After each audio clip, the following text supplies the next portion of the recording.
Hello YouTube, YCS champion and 2009 Gladiator Beast World Championship competitor, Mike Cohanum here.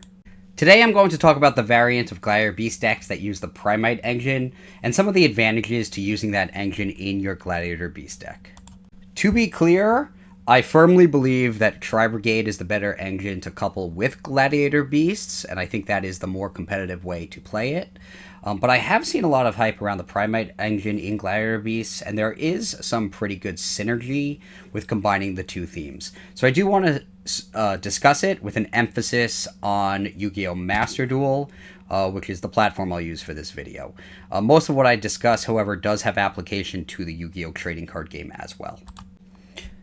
The Tri-Brigade engine can do a lot of cool stuff in Gladiator Beasts and allows for a lot of really big plays using just a single Tri-Brigade monster, like summoning Dragases with the effect of a Tri-Brigade monster, tagging out, and basically getting your full combo of monsters onto the field. The Primite engine is a little slower and more methodical in what it does, and doesn't allow for those explosive plays, but it does have a couple of advantages. I think that the biggest advantage is the ability to use Primite Roar to extend your field. A lot of times, once you've used Gistel and normal summoned, you really have no way to extend in the Gladiator Beast Tri-Brigade deck. Your only other way to special summon monsters to the field from your hand would be by using a card in your hand, other than with Comeback, which typically you're getting from your deck after being able to set up, and which requires a little bit of setup since you have to already have the Gladiator Beast somewhere to special summon it, either your hand or graveyard. The only real way to special summon and push forward with the cards you've drawn is by using Tri-Brigade Cuirass, which also requires you to discard a Tri-Beast from your hand. So that in itself is a little bit situational as well. The Primite engine, however, is able to use Primite Roar, which is a lot like Unexpected Die in previous versions of the deck, but a little bit stronger because it also has an added effect that can interrupt your opponent during their turn by banishing it from your graveyard. So since it's used from the graveyard, disruption to your field will also not stop the Primite Roar interruption. So you can use Gladiator Beast Andal in order to be able to use Primite Roar, which is another synergy that the two themes have together. The existence of a normal Gladiator Beast in the Gladiator Beast theme makes coupling it with the Primite engine possible. Primite Roar also special summons the Andal from your deck, which synergizes with Gladiator Rejection. Since you're summoning a Gladiator Beast from your deck with its effect, you can then use Rejection's effect to special summon another Gladiator Beast from your deck that has a different type. So that's a pretty nice synergy that makes Rejection a little bit stronger. And also, Flavian, Colosseum of the Gladiator Beasts, has an effect where during the end phase, if you special summon a Gladiator Beast monster from your deck, not necessarily by the effect of a Gladiator Beast monster, just if you special summoned it at all from your deck, you can set a Gladiator Trap from your deck. So using Primite Roar with Flavian on the field will also let you summon Gladiator Beast Charge in the end phase. So that's also a pretty nice synergy with the Primite engine. In addition, Primite Drillbeam can help you push through some of your combos in certain circumstances. Gladiator Beast decks are pretty much a combo deck at this point in time, at least the optimal builds of them in modern Yu-Gi-Oh! So Drillbeam's nice for that. And if your Gladiator Beast combos are stopped and you're not able to get to Tamer Editor, at least you can rely on some of the Primite cards to put up a little bit of interruption to your opponent. Drillbeam is pretty easy to use if you open up with Lordly Lode. You're able to use Lordly Lode to get Aether Beryl to set Drillbeam, and then Lordly Lode's effect to special summon Andal. Now that's not the optimal play for this deck, but it puts up one good interruption in the form of Drillbeam, in the event that you really have nothing else going for you. So I think that if your opponent stops you with all of their hand traps, you can still Lordly Lode and at least have something up that may stave off your opponent, especially if they've already used several cards from their hand to interrupt your first turn play.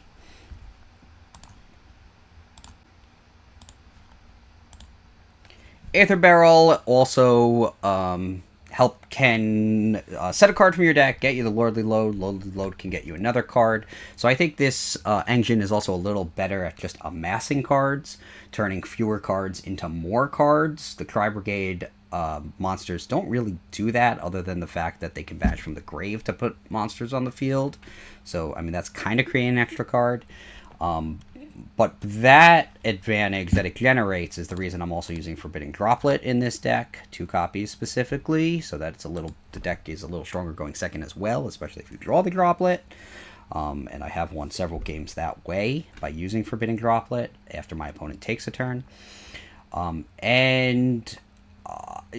also don't want to underestimate the value of just having a monster to normal summon or summon to the field that gets an effect that has a benefit, and then using that monster in a link summon to summon Test Panther by combining it with a Gladiator Beast.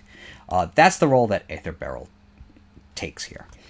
In this version of the deck, I don't know if it's correct to only run 2 cats. Probably I should run 3, but I am playing 2 in this deck because I don't want to have too many monsters that I'm looking to normal summon.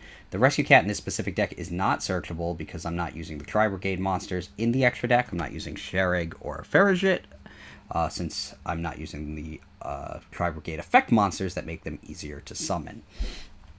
But Rescue Cat can still get 2 Gistel, which is a strong play. Not quite as strong as getting Gistel and Kit, which also nets you a card in your hand.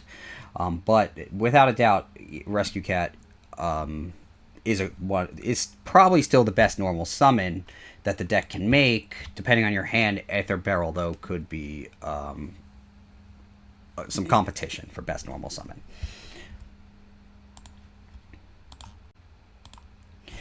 Another advantage to this deck is while the Tri-Brigade engine is really powerful, I think it does take up spots from the extra deck that are also valuable and could be used for other things. There are games where I have thought I could get out of this if I had TY-PHON in my extra deck. Well, with this version of the deck, I do have TY-PHON in my extra deck.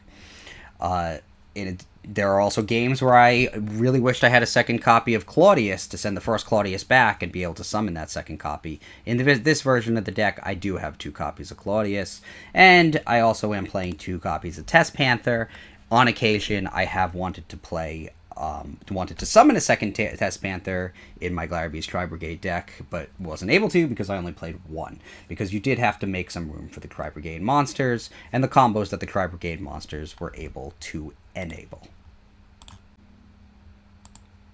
One thing I do want to caution you with this deck, though, if you do play it and you manage to combo with Gladiator Beasts and get out your Domitianus by looping the Tamer editor, summoning Heraklinos, and doing everything you're supposed to be able to do, and you have a Drillbeam face down, resist the temptation to use Lordly Lode to special summon Andal so that you're able to use the Drillbeam. If you think you can win without the Drillbeam, don't go for the Drillbeam, because you leave yourself vulnerable to something like a Nibiru, the Primal Being. I've actually fallen for it before, because once you use the Lordly Lode's effect to special summon, you're no longer able to use monster effects for the rest of that turn.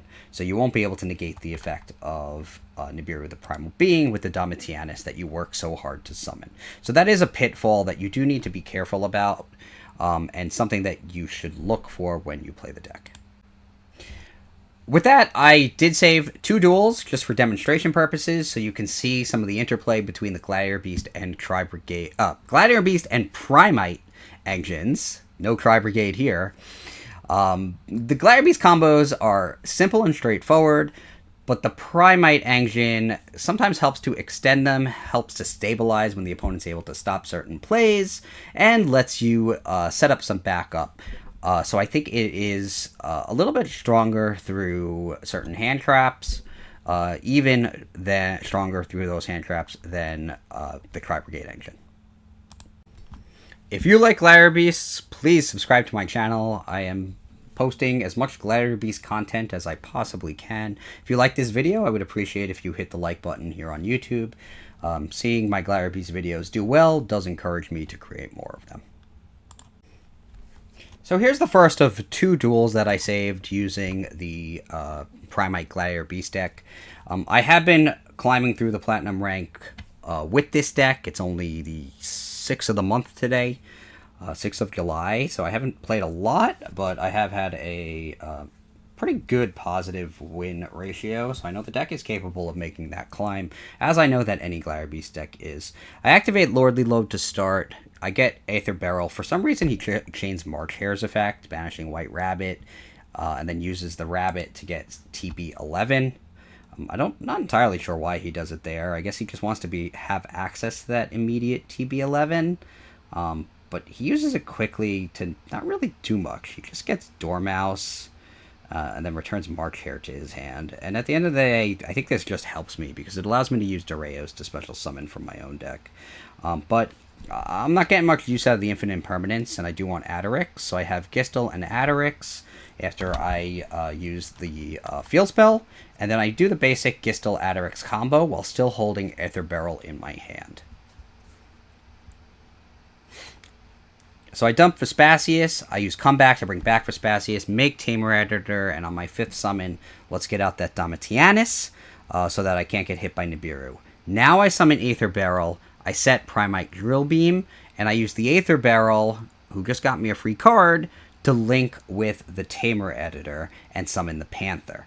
Since I was able to use the Aether Beryl in the link summon, I now have Gistel on the field, which means I'm able to send it back with Panther's effect later in the turn. First, I come back the Tamer Editor, so I can use its effect again to summon another Domitianus. Then I use the Panther's effect to get rid of Gistel, summon Equeste, and bring back yet another comeback. I use the Panther and the Tamer Editor here.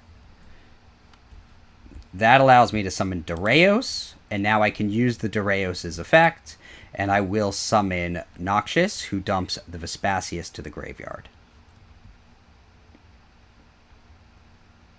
I make Dragases in order to increase the number of Gladiator Beasts I have. Use Dragases and the Darius to summon Appaloosa, Boa the Goddess.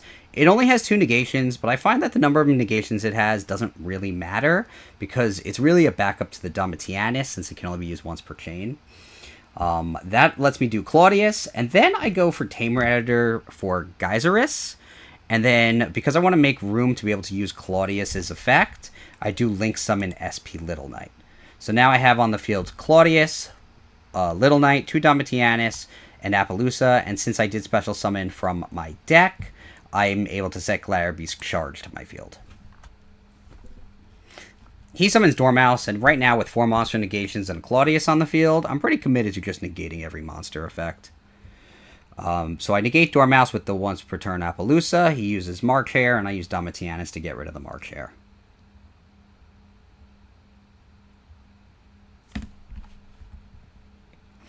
Note that I did not use Lordly Lode's effect during that turn, because I did not want to get hit by Nibiru. He summons the Link Decoder, special summons Code of Soul from his hand, and that prompts me to use Claudius' effect to summon Heraklinos with the card in my hand to negate a spell or trap, and use Charge to clear his field. He has so few cards left that it's pretty obvious that I'm able to just use all my negations to stop it. So I'm able to take a pretty easy win in this duel. And while normal summoning the Aether Beryl wasn't the most impactful part of this duel, it did allow me to keep Gistel on the field to send it back with Test Panther. So it was fairly significant just having that normal summon. And had I not started with the Gistel-Attorix combo, Lordly Lode could have instead gotten Primite Roar, which would have allowed me to extend my Gladiator Beast plays. Here's the second duel I saved. This one's pretty interesting because I think it manages to play against Maxx in a much better way than the Tri-Brigade variant is able to play against it, as you'll see here.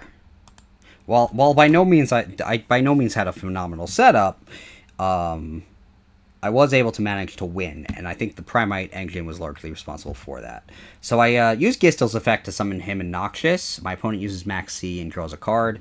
I use the effects of Gistel and Noxious to dump Vespasius to the graveyard, and use Gistel to add Gladiator Charge from my deck to my hand. So that's Interruption that doesn't require me to special summon again.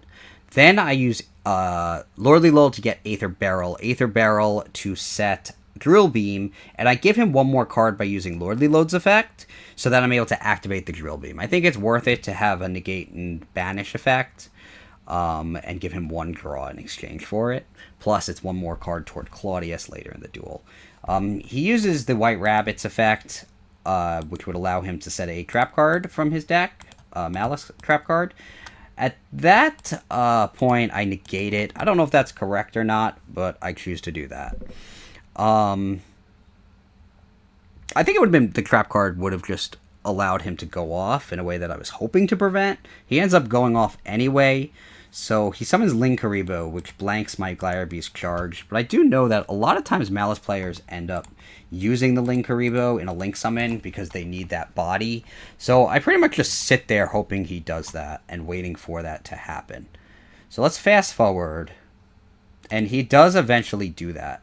So he uses the Linkaribo in a Link summon. With it off the field, he can't negate my trap card. I use Charge, destroy Access Code Talker before he can go any further and destroy more of my cards. He's going to banish Malice in the Mirror with his Malice in Underground. He gets March Hare. There's Red Ransom. So we'll fast forward a little bit. Goes to the battle phase, destroys Andal and Aether Beryl. Not sure why he went for Aether Beryl there. He makes Firewall Dragon and then sets 2 cards to the back row. And now I'm back in the driver's seat. So with Andal in my graveyard, I do bring Aether Beryl back to my hand with its effect. I normal summon the cat, and he uses Mark Hare's effect, banishes Red Ransom, summons Red Ransom, gets his Malice spell, uses White Rabbit's effect to special summon it, and he correctly identifies that the rabbit needs to go. I think the rabbit is problematic for him, so he gets MTP07, activates it by banishing one of his Malice monsters, gets Dormouse, and then banishes the cat. So it's off the field now. I've already normal summoned, but I think, I have a lot of cards to push forward, so I try to do that. He doesn't have so much interruption. The Firewall Dragon is not co-linked. So I use Panther to get Flavian, hoping that the Flavian can get me a Gistel so that I can summon it alongside Attorix. I discard the Aether Beryl that I got back in the beginning of my turn for free. He uses Dominus Impulse while I try to use the Gistel's effect. Gistel gets destroyed, and that puts 5 Gladiator Beasts into my graveyard, so I'm able to summon Claudius. I use its effect, so I get 2 battle phases. I get my first attack on Red Ransom. I destroy White Rabbit with Panther. Second battle phase, I destroy Firewall Dragon. Test Panther attacks again. That drops him down to 1,000 life points. For a Malice deck, that's a dangerous number of life points to be at because you have to pay life points to use effects. So here's what happens next. He uses the March Hare to banish Red Ransom, pays 900 life points to summon, use Red Ransom's effect, and I'm able to use Claudius to summon Heraklinos. With Heraklinos out, I can negate 2 spells and traps because I have 2 cards in my hand, and he can't use any more monster effects to summon Malice monsters from his banish zone because those cost life points. All the cards that gain life points are spells and traps that I would negate. So he actually surrenders at that point. And you can see in that duel just the high impact of summoning Claudius, which this deck is adept at doing. Because Claudius giving me 2 battle phases allowed me to get my opponent's life points low enough that he wasn't able to use the Malice effects later in the duel to try to turn it around. So that's the Primite Gladiator Beast strategy. If you want to try a different way of using Gladiator Beasts, that's one way to go about it. I think it leaves more space for tech cards, which is something that a lot of duelists like to have room for, so you might want to try it out. I think it's kind of similar to using Kashtira in place of the Primite engine in that it makes it easier to get a body on the field to link summon Test Panther to use to link summon Test Panther, while also getting you an extra card with the body you put on the field. Or if it's a card you summon with Primite Roar, then it's just another body to feed into Gladiator Beast Claudius' summon. So it's a way to play it. I'm sticking with Cry Brigade in as far as tournaments and more competitive duels go. But I did get a lot of questions about Primite Gladiator Beast decks and how they work in some of the comments on my YouTube videos. So I do see a lot of interest in this variant of the deck, and I hope that this video kind of sheds some light on some of the synergies and combos that you're able to do by combining the two themes.